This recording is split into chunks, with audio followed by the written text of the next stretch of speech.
If you are looking to purchase a home in 2026, here are a few things you need to prepare for so you are ready. The first thing on the list is going to be to have a steady and verifiable income. Lenders are strict, so having a consistent paycheck, 1099 or W-2, is more important than ever. If your income hasn't changed drastically downwards in the last 12 months, then you should be in good shape. Next is going to make sure that you have the down payment. You do not need 20%, but make sure you have around 3 to 5% of the purchase price. You may also want to prepare for maybe an additional 1 to 2% for closing costs and maybe an extra $1,000 for inspections and appraisals. Next is going to make sure that your credit score is high enough to get approved.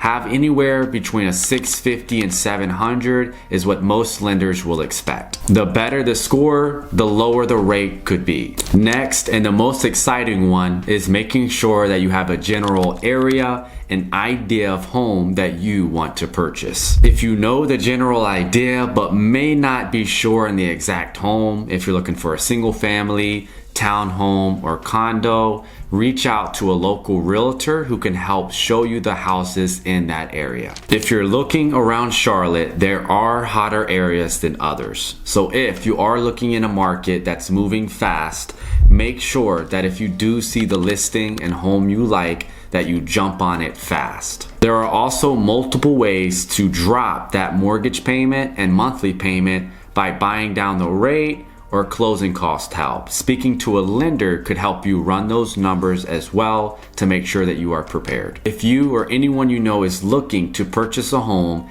and may have a few questions, reach out. My number is 704-903-3132. And as always, if you found this video helpful, leave a like, a comment, and subscribe. And thank you so much for watching.